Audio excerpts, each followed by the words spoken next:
Persaingan dalam dunia industri menjadi hal yang sangat wajar selagi persaingan itu dilakukan dengan sehat. Tapi dengan kondisi saat ini dengan media sosial yang begitu bebas, entah itu bisa dibilang masih sehat atau enggak. Karena di beberapa hari terakhir di media sosial kita mungkin pernah melihat black campaign dari sales pabrikan Yamaha maupun Honda. Ya cukup miris memang, tapi ya mau bagaimanapun juga ini adalah negara bebas. Dan juga masalah pada Honda yang sering kepotek ini adalah kesempatan emas bagi Yamaha. Jadi ya oke aja lah ya. Pertanyaannya kenapa Yamaha harus sampai segitunya untuk memanfaatkan momen ini? Ya walaupun ya faktanya memang penjualan Yamaha tidak sampai setengahnya penjualan Honda, tapi ada satu motor Yamaha yang penjualannya lebih bagus daripada motor keluaran Honda, yaitu si Gambot, si bongsor NMAX. Yamaha NMAX pertama kali dirilis pada bulan Februari 2015 dan motor Matic ini memang awalnya dibuat untuk pasar Indonesia karena Yamaha melihat minat yang kuat akan skuter Matic. Oleh karena itu, perakitannya terpusat di Indonesia, tepatnya di PT Yamaha Indonesia Motor Manufacturing yang ada di Pulau Gadung, Jakarta Timur. Ya walaupun demikian pemasarannya mencapai pasar global.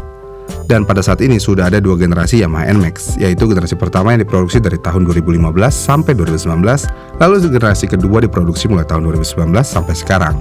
Dan hal ini berbeda dengan pesaing utamanya yaitu PCX, yang mana motor Honda PCX ini diproduksi dan dirakit oleh Thai Honda Manufacturing. Motor Matic ini pertama kali dilepas ke pasaran di bulan November 2009. Jadi secara sejarahnya ia lebih dulu dibandingkan dengan NMAX.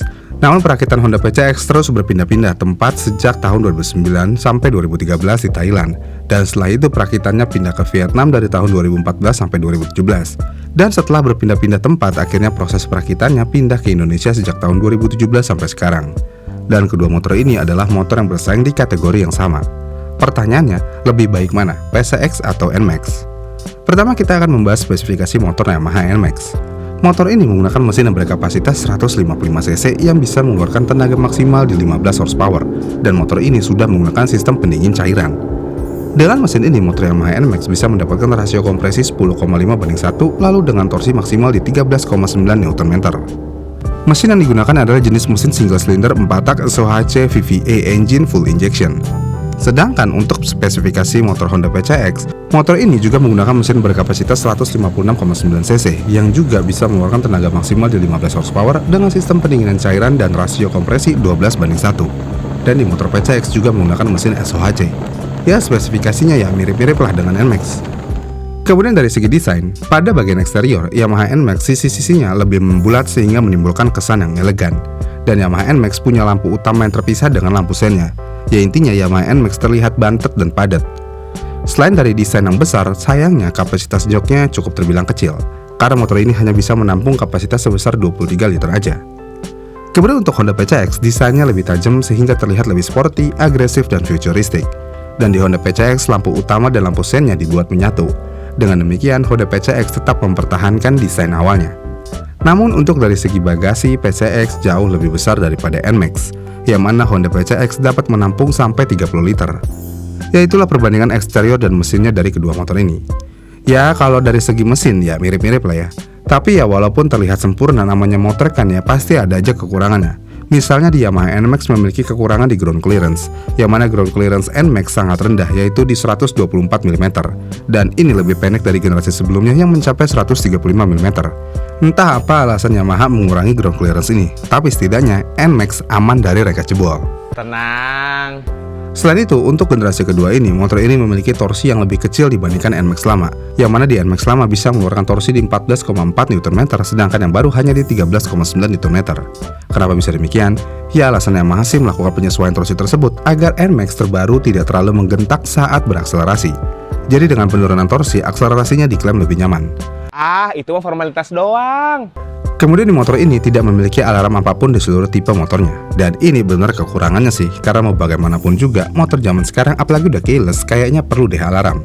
Ditambah harga motor ini ya bisa dibilang ya cukup mahal, ya harusnya alarm bukanlah hal yang sulit. Kemudian untuk kekurangan PCX, sistem ABS-nya bukan dual channel, yang artinya mungkin kurang efektif dalam situasi pengereman darurat. Kemudian walaupun mesinnya sama-sama aja dengan NMAX, namun performa mesin PCX banyak yang menilai kurang greget. Kemudian kekurangan lainnya motor ini adalah gredeg. Tapi bentar deh, ini entah kekurangan atau anugerah ya, karena setiap motor Honda memiliki anugerah gredeg. Dan kekurangan selanjutnya adalah ya engine mountingnya di atas, jadi ya siap-siap rengkes jebol. Bentar.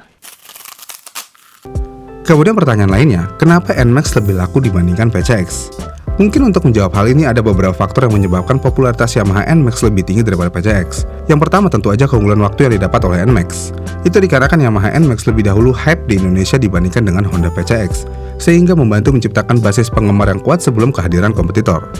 Kemudian performa mesin yang unggul karena Yamaha NMAX dilengkapi dengan mesin yang lebih mumpuni. Mesin 155cc dengan teknologi Blue Core yang dikembangkan oleh Yamaha mampu memberikan akselerasi yang cepat. Dan daya jelajah yang baik dengan performa yang kuat dan responsif ini menjadi kelebihan yang signifikan bagi pengendara. Lalu Yamaha NMAX menawarkan tingkat kenyamanan yang lebih tinggi dibandingkan dengan Honda PCX. Hal ini bisa kita lihat dari penggunaan suspensi belakang dengan subtank yang dapat mengurangi efek guncangan dari jalan bergelombang atau rusak. Dengan adanya fitur ini, pengendara dapat menikmati perjalanan yang lebih nyaman dan stabil. Dan saking unggulnya motor ini dari PCX, jumlah peminat secondnya aja pun jauh lebih banyak daripada PCX. Dan salah satu faktor penting yang membuat Yamaha NMAX lebih diminati adalah harganya yang cenderung lebih terjangkau dibandingkan PCX. Kita ambil contoh untuk harga NMAX terendahnya di 31 jutaan, sedangkan PCX terendahnya di 32,62 jutaan. Dan untuk harga tertingginya NMAX ada di harga 35,7 juta, sedangkan PCX ada di 36,035 juta. Ini harga cashnya ya, jadi belum termasuk harga akal-akalan inden sales yang mau beli tunai. Ya kalau mau beli kredit ya harganya lebih mahal lagi pasti. Buat kalian yang mau tahu lebih lanjut kenapa kalau beli kredit dilayani seperti raja, sedangkan kalau cash dilayani seadanya, kalian bisa menonton video yang ini ya. Segitu aja video kali ini, bagaimana nih menurut kalian? Lebih baik PCX atau NMAX? Terima kasih sudah menonton, jika kalian suka dengan video ini, kalian bisa like dan subscribe channel ini, dan sampai jumpa di video selanjutnya.